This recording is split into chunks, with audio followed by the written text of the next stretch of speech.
ساؤ Paolo کے قبرستان میں موجود ہے. یہاں پر باپا جان مسلمان جب کسی کو دفن کرتے ہیں تو دفن کرنے کے بعد اس کی قبر کو بالکل سنگ مرمر سے ڈھک دیتے ہیں. اسی طرح پھر اس کے بعد جو ہے وہ قبر پر تصویر لگا دی جاتی ہے.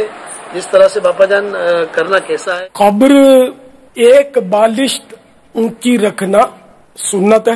کچھ اونچی ہو تو حرج نہیں ہے.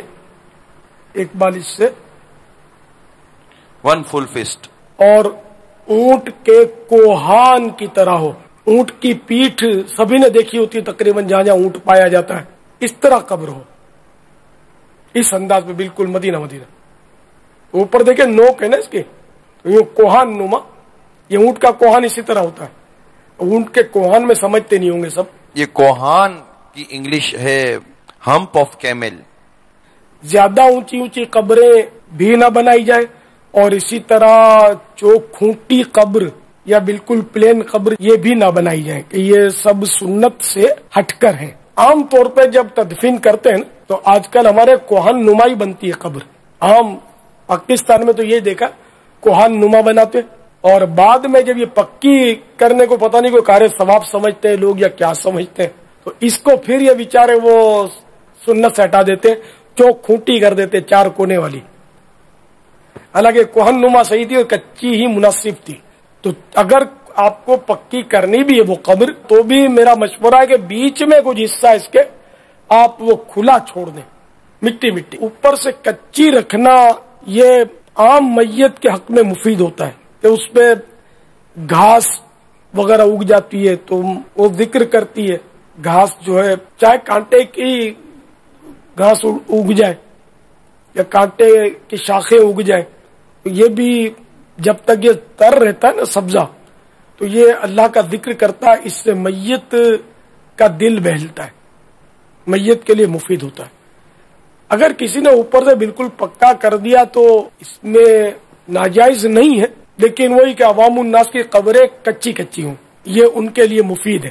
اہل اللہ کی قبروں کو پکا کرتے ہیں, اس کے اوپر چادر چڑھاتے ہیں, تو اس کا مفاد ہے کہ لوگوں کے دلوں میں دور سے دیکھ کر ان کی عظمت پیدا ہوتی ہے.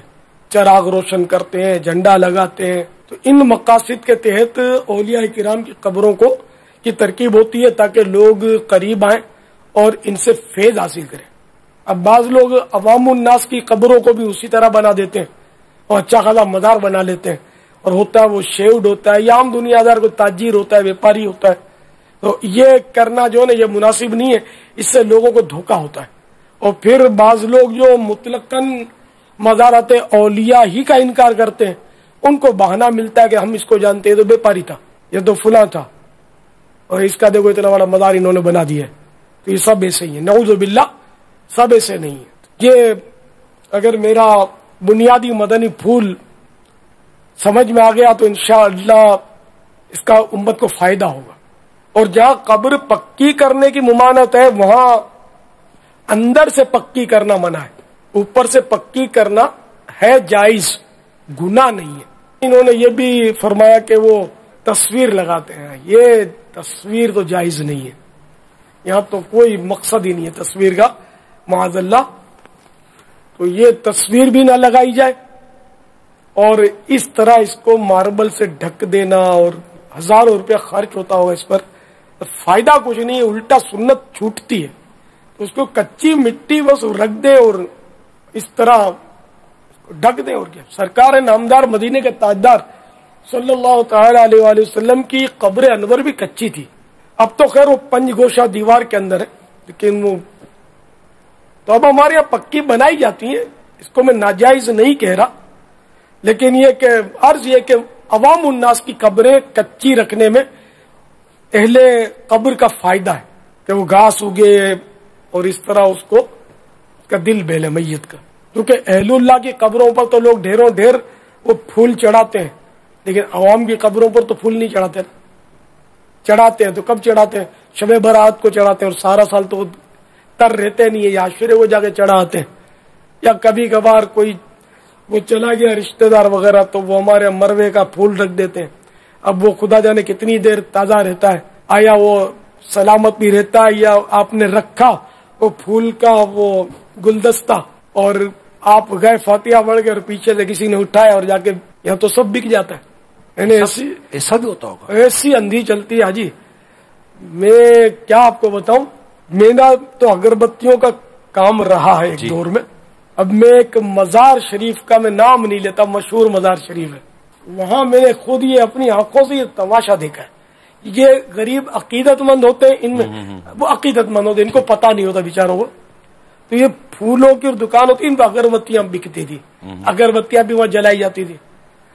بے خوشبو اسٹیک آتی ہے اگربتی کی, خالی اسٹیک ہوتی ہے, اس میں خوشبو ڈالی جاتی ہے جب وہ اگربتی یعنی کہ خوشبو والی اگربتی بنے گی, ورنہ وہ خالی اسٹیک ہے. یعنی لکڑی جلا دو, بھوسا جلا دو, ایک ہی بات ہے, اس کا کوئی مقصد نہیں ہے. تو وہاں خالی اسٹیک مطلب بطور اگربتی وہاں بیچی جاتی تھی, اور وہ جا کر بیچارے وہ خریدیں اور وہاں وہ الاؤ روشن ہوتا اس میں ڈال دیں. یہ کیا وہ بیچارے بھیڑ چال ہوتے ہیں, بالکل بھولے بھالے لوگ ہوتے ہیں, بہت بڑی تعداد. ان کو کچھ نہیں پتا ہوتا. ابھی اسی پچھلے دنوں کی بات ہے, حاجیوں کا جو سلسلہ ہوا تھا, جی جی, تو وہ ملاقات کے لیے تو میں نے کہا تھا کہ جس کو روزہ رکھنا ہو, سحری کا کارڈ چاہیے, تو وہ یہ یوں اشارہ کرے تو میں اس کو کارڈ دے دوں گا. تو اب ایک حاجی صاحب وہ دیر سے لائن میں لگ کر یوں رکھے ہوئے تھے اور آئے میرے پاس, ملے, پھر یوں کر لیا. میں نے کہا کیا مسئلہ ہے؟ میں نے اس کو سحری کا کارڈ پیش کیا تو بھی اس کو سوچ کا نہیں پڑا. تو میں سمجھا یار کچھ رونگ نمبر ہے. تو یہ کیا آپ نے یہ کیوں رکھا ہے؟ تو کہنے لگے مجھے کیا پتا, مطلب میں سمجھا یہ ادب ہوتا ہوگا آپ کا, یہ دوسرے بھی رکھتے ہیں تو میں نے بھی یوں رکھا ہے. تو یہ ہوتے ہیں, اس کو بھیڑ چال بولتے ہیں. یہ بھولے بھالے لوگ ہوتے ہیں بیچارے, نہ بڑا پیار آتا ہے ایسے لوگوں پر کہ یہ بھولے بھالے ہوتے ہیں.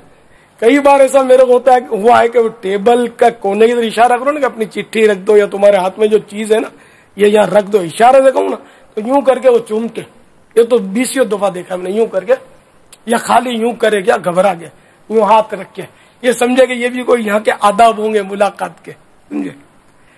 تو یہ مصطفیٰ کی بھولی بھیڑے ہیں صلی اللہ تعالی علیہ وآلہ وسلم.